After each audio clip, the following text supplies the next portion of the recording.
it to all the ladies who struggle with driving a manual car. Okay, so the first thing is, this is number 1, number 2, number 3, number 4, number 5, and this is reverse. So the cars are different. Some reverse is there, some reverse is here. It just depends. Okay, so this is a Chevrolet Captiva. So this is how it looks like. This diagram should be in your mind. You must be able to change these gears even if there's a curtain here. Okay, so let's go. So I'm going to demonstrate how to put them gears.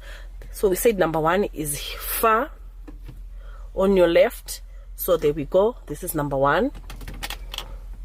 Okay, this is number 1. It's far. You see, you go to the last, then number 1. Then you come back. This is number 2. Okay. Then you come back. This is number 3. Then you come back. This is number 4. Here, this is number 5. You can see. Then here, last, you push it to the last. This is reverse. Okay, we are back in neutral. So here is the neutral place. This is neutral. Okay. So for you to start the car, I'm going to explain the gears before we do this, because the person who taught me how to drive never said anything. He'll just say number 1, number 2, number 3.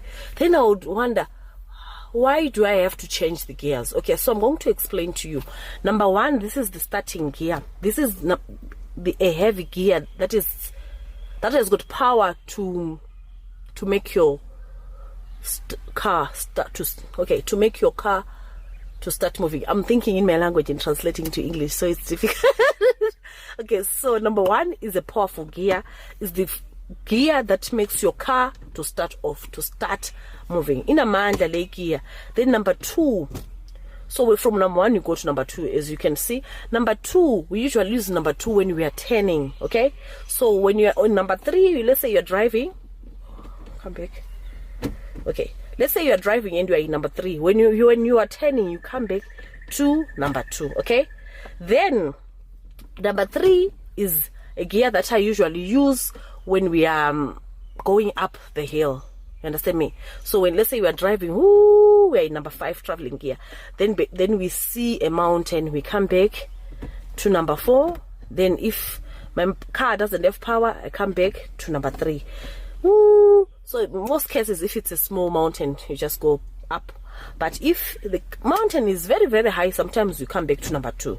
You have to come back to number 2 so that your car gains more power. If your car, then that will be a very big mountain. Then you have to come back to number 1. I think I've explained this. So number 1 and number 2, they are the gears that makes your car to move. Number 3 for climbing up mountains. Number 5 is the traveling gear. When we are in N1, now we are going to Limpopo. We've changed all the gears. With number 5 is the traveling gear, the one that makes you go up to 220. Okay, so I'm going to do a demonstration and show you how to start a car. Okay, so this is A, accelerator, B, brake, C, clutch. So you can see this is A, B, C. A, B, C, accelerator, brake, and clutch. So you don't do A, B, C. No, it's coming from the side, from your right side. A, B, and C. So the accelerator is the one that gives speed to the car. Vroom, vroom.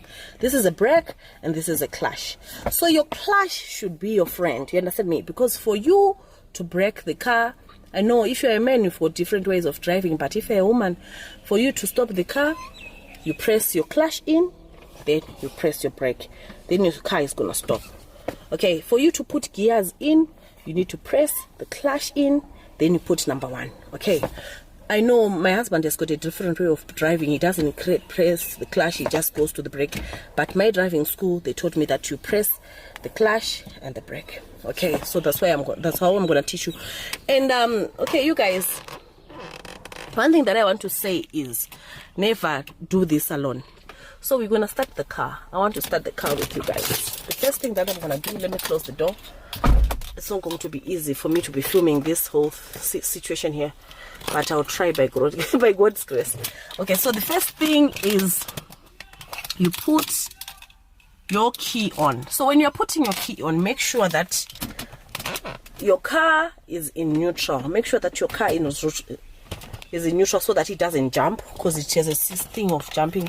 So when you're starting the car, make sure that your leg is on the brake so that your car does not move. Okay, so we're gonna start the car right now. I'm gonna start the car while my right leg is on my brake, okay, so that my car doesn't jump. Okay, now that I've started the car, there's so much that is going on here. You can see that my fuel is somewhere there. You can see these are the rev counts, and this is the speed. So right now we are on 0. Okay, so what I'm gonna do is I'm gonna put the car in number 1. But before I do that, I need to press my clutch right inside. Okay, let me sit closer. So my clutch, I press it right inside, ne? And make sure your handbrake is always on. Lift up your handbrake, okay? This is my handbrake. Then I'm gonna put the car in number 1. There is number 1.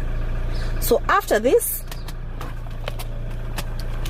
I put my handbrake down with my leg on my brake.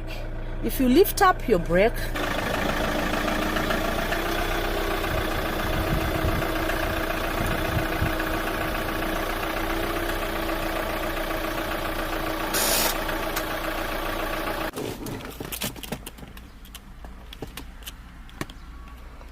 okay, so I'm going to try to film the part 2 because it's not easy for me to be filming while I'm alone, but this is the basics. All you have to do is, right now I park the car, it's supposed to be in, this is neutral.